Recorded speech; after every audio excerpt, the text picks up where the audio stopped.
জয় ঠাকুর।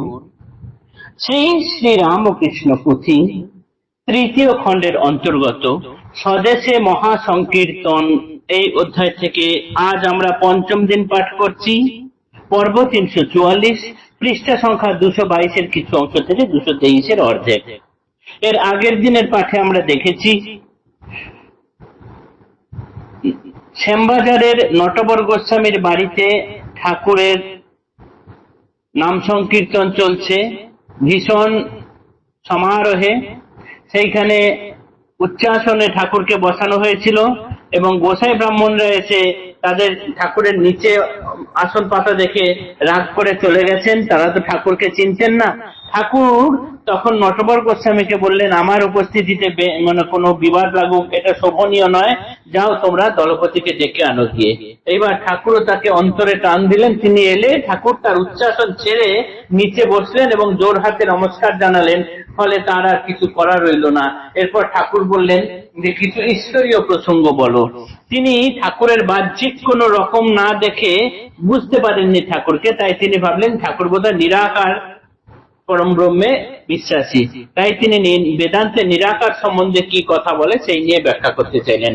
ঠাকুর তখন তাকে মধুর করা ভাষায় বললেন যে তোমরা বৈষ্ণব সম্প্রদায়, তোমরা নিরাকার সম্বন্ধে কথা বলছো কেন? তোমরা কৃষ্ণগত প্রাণ, তোমরা সাকার নিয়ে কথা বলো, নিরাকার নিয়ে কথা বলা তোমাদের উচিত হবে না। এই অবধি গতদিন পাঠ করেছিলাম।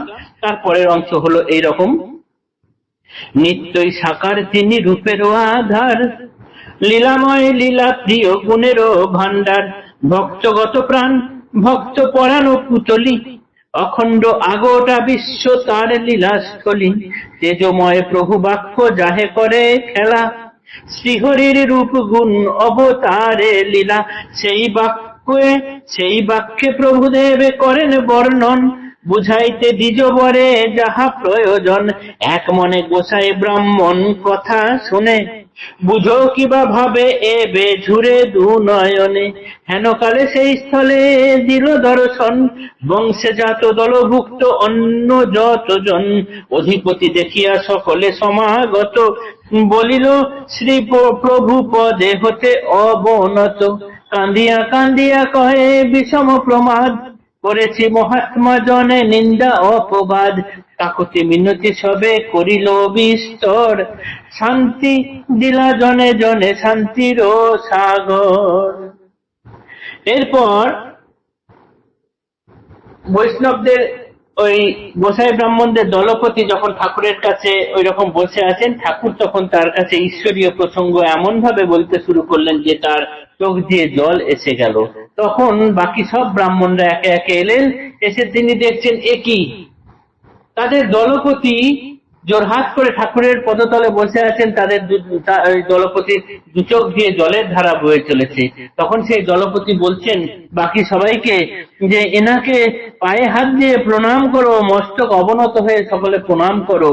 আমরা মহাত্মাকে চিনতে না পেরে তাকে অপবাদ দিয়ে আমরা নিজেরা ভুল করেছি।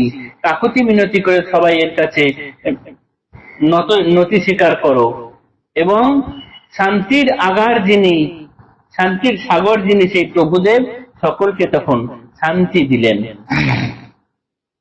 যতেক ব্রাহ্মণে প্রভু লয়ে পর দিনে, তুলিলা অতুল আনন্দ হরি সংকীর্তনে, হেন কীর্তনের কথা কোথাও না শুনি, মহাসংকীর্তন নামে ইহারে বাখানি, পুণ্যবতী বঙ্গে যেন হেথা 12 মাস, দিনের এতে ষড়ঋতু প্রত্যহ প্রকাশ, সেই মত প্রভু রামকৃষ্ণ অবতারে, আছে সব যা হয়েছে যুগ যুগান্তরে, গুপ্ত এবে সহজে না পাওয়া যায় দেখা, সোনার অক্ষরে লীলা অঙ্গে আছে লেখা, দেখিবারে সাধ যদি থাকে তোর মন, বিরলে বসিয়া করো প্রভুর শরণ, 7 দিন 7 রাত্রি হয় সংকীর্তন, অবিরাম হরি নাম বিভেদী গগন, কোমল অঙ্কুরোদ্গম বীজে যেই মত, পরে ভক্ত বরে তাই হয় পরিণত, সেই রকম সংকীর্তন আরম্ভন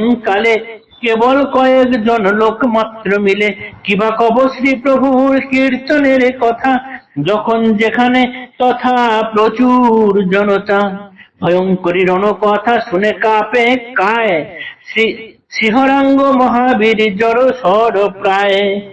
কিন্তু রণবাদ্য যাবে রণক্ষেত্র মাঝে, বিস্তারী কৌহিক নাদ ঘর ঘর বাজে। শুনে সাজে হীনবলা কুলের অঙ্গনা, সম্মুখীন চতুরঙ্গ দলে দিতে হানা।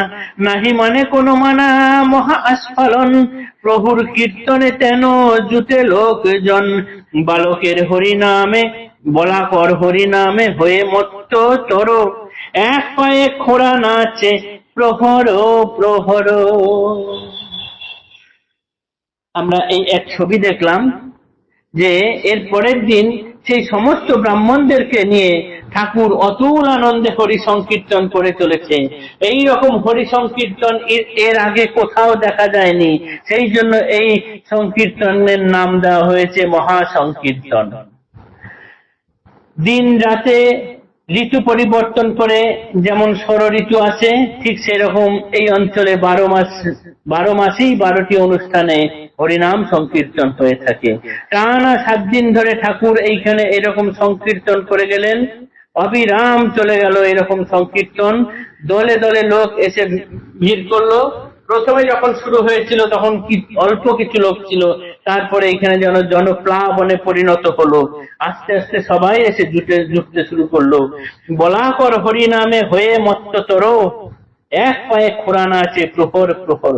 যিনি বল ধরে রেখেছেন সর্বস্ব, তার দ্বারা এখানে করা হরিনামে মত্ত হয়ে যে খোঁড়া মানুষ, সেও এখানে প্রহরের পর প্রহর নেচে নেচে হরিনাম সংকীর্তন করেছেন। জয় ঠাকুর, জয় শ্রী রামকৃষ্ণ।